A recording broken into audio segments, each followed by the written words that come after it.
Good morning dear students. आशा है आप सब खुश होंगे। आज का सुविचार सुनिए।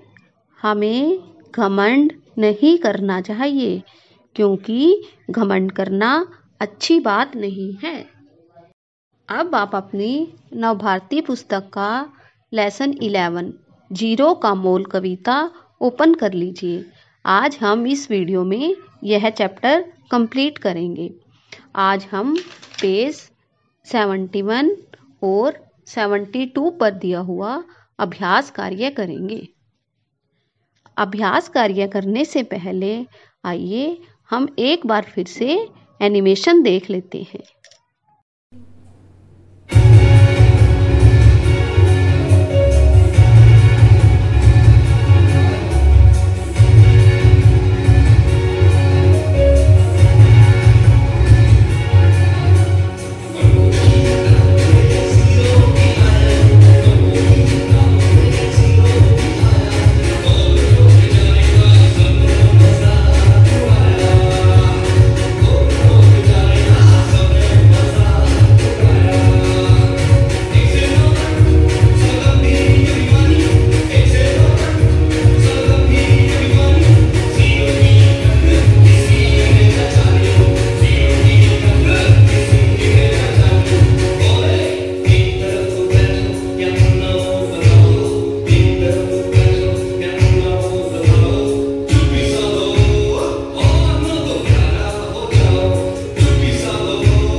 एक बार देखिए हम पेज 71 के कौन कौन से क्वेश्चन करेंगे।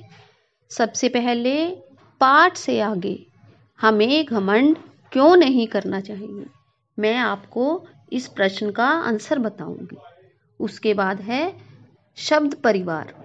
ये देखिए यहाँ पर कुछ शब्द दिए हुए हैं, अभी, उप, गोल। हम इनसे शब्द परिवार बनाएंगे। उसके बाद हम करेंगे समान तुक वाले शब्द। हम कविता में से राइमिंग वर्ड ढूंढेंगे और यह आंसर कंप्लीट करेंगे। देखिए पेज 71 पर दिया हुआ पहला प्रश्न, देखिए इसमें क्या पूछा हुआ है, हमें घमंड क्यों नहीं करना चाहिए। बताओ, आप मुझे सोचकर बताओ, अगर कोई घमंड करता है तो क्या ये अच्छी बात है? बताओ जल्दी से। नहीं, घमंड करना अच्छी आदत नहीं है। हमें कभी भी घमंड नहीं करना चाहिए। जैसे आपने देखा होगा कि रावण ने घमंडी राजा था और फिर अंत में क्या होता है कि जो घमंड करता है उसकी हमेशा हार होती है। इसी तरह हमने कविता पढ़ी थी जिसमें अंकों की दावत में 1 से 9 तक सभी अंक कैसे थे? घमंडी थे और वो 0 को कुछ भी नहीं समझते थे, लेकिन अंत में उन्हें समझ में आया कि हमें घमंड नहीं करना चाहिए और हर एक व्यक्ति की और हर एक वस्तु की अपनी अपनी कीमत होती है। घमंडी का सिर हमेशा नीचा होता है। तो बच्चों, इस तरह आप यह प्रश्न अच्छी तरह समझ गए होंगे। अब अगला प्रश्न देखिए, भाषा की दुनिया। देखिए इसमें क्या पूछा हुआ है, शब्दों के परिवार बनाइए। पहले तो आप मुझे बताइए परिवार क्या होता है। परिवार एक ऐसी जगह है जहां पर हम मिलजुल कर रहते हैं। बताइए आपके परिवार में कौन कौन है? हाँ बताओ, कौन कौन होते हैं परिवार में?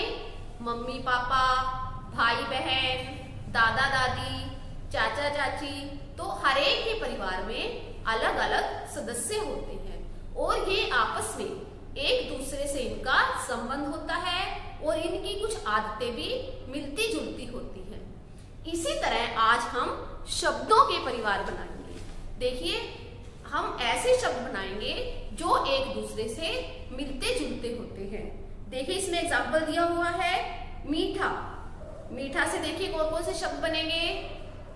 मिठाई, मिठास, मिठाई वाला। आइए अब हम यह प्रश्न बुक में करते हैं। मैं आपको बोर्ड पर करके इसकी प्रैक्टिस करवाऊंगी। अब हम बनाते हैं शब्दों का परिवार। सबसे पहले देखिए, अभी आप ऐसा शब्द बनाइए जो जिसमें अभी भी आता है। तो अभी से बताओ कौन कौन सा शब्द बनेगा जो अभी के जैसा हो? बताइए। यस, अभिमान। अभिमान का मीनिंग आपको पता है ना? घमंड। अभिवादन। अभिवादन का अर्थ है प्रणाम करना, जैसे बच्चे बड़ा का अभिवादन करते हैं। उसके बाद देखिए उप। उप से कौन कौन किसके शब्द बनाओगे? उपकार। उपकार का अर्थ होता है दूसरों की भलाई करना। उपयोग। उपयोग का मतलब है प्रयोग करना, किसी चीज को यूज करना। गोल। गोल से देखिए गोलाकार। देखिए गोलाकार होता है कि जैसे गोल शेप होती है ना, सर्कल। ये देखिए जैसे ये रिंग, इसकी शेप कैसी है? गोलाकार। और दूसरा वर्ड देखिए गोल मटोल। जैसे कविता में आया था ना, गोल मटोल 0 का सबने मजाक उड़ाया। इस तरह आप इनसे और भी कोई शब्द अपनी मर्जी से बनाइए जिसमें अभी, उप, गोल ये तीनों शब्द आते हैं। अब हम करेंगे दूसरा प्रश्न। इसमें देखिए क्या पूछा हुआ है, दिए गए शब्दों के समान तुक वाले शब्द कविता में से ढूंढ कर लिखिए। इसमें हमें समान तुक वाले शब्द बताने हैं। आइए पहले हम कविता की कुछ पंक्तियां पढ़ते हैं ताकि आपको समझ आए कि समान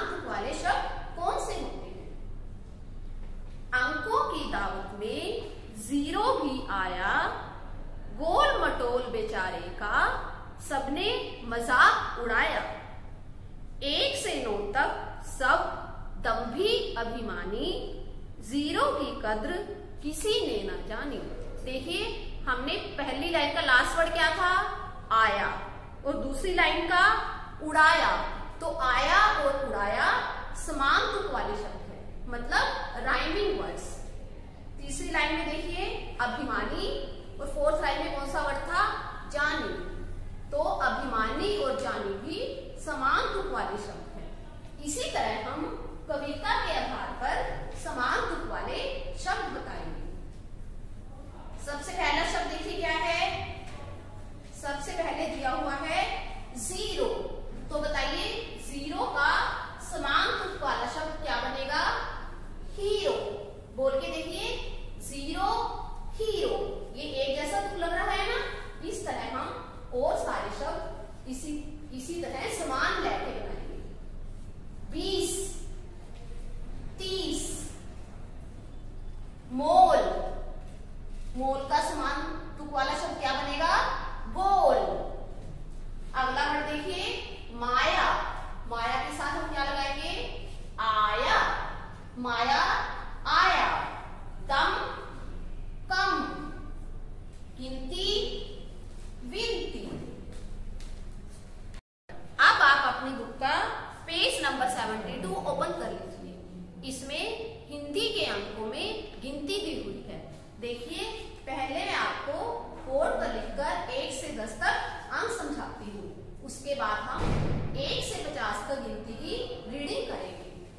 देखिए आप 1 ऐसे लिखते हो और हिंदी के अंकों में कैसे लिखेंगे? ये देखिए, ध्यान से देखिए।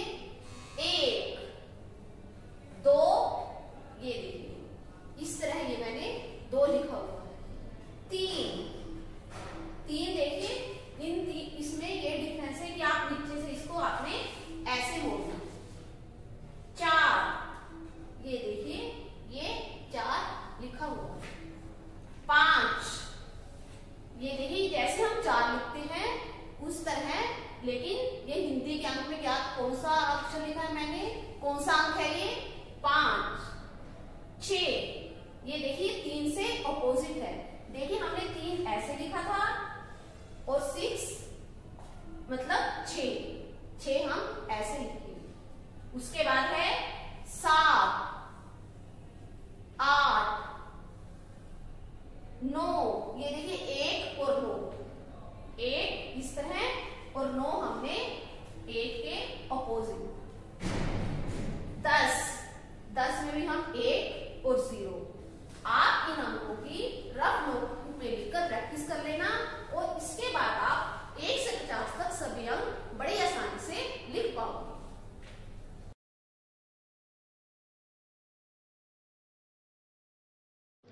अब हम 1 से लेकर 50 तक हिंदी के अंकों को पढ़ते हैं।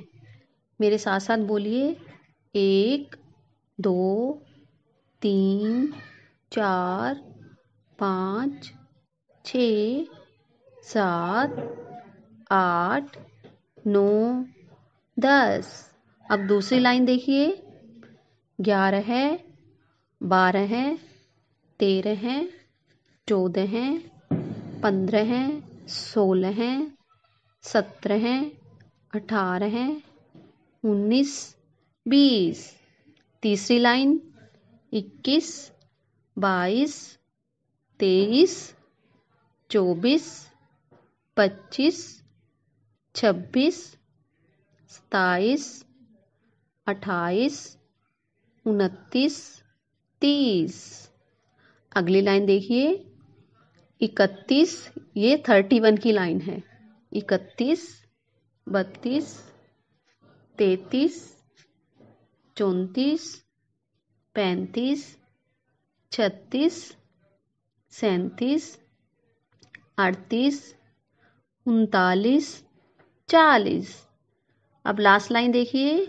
41, 42, 43, 44, 45, 46, 47, 48, 49, 50। आप भी इन सभी अंकों की 5 टाइम रीडिंग कीजिए और लिखने का भी अभ्यास कीजिए। अब आज का सुलेख देखिए। हमें घमंड नहीं करना चाहिए। जो हमने कविता पढ़ी उसका संदेश भी यही है और ये आपने सुलेख भी लिखना है। आप इसकी 5 लाइन्स अपनी नोटबुक में बहुत सुंदर सुंदर हैंडराइटिंग में लिख लेना। बच्चों, आपको यह कविता अच्छी तरह से समझ आ गई होगी। आप यह कविता पूरी तरह से याद कर लेना और सभी प्रश्नों की लिखकर प्रैक्टिस कर लेना। Thank you.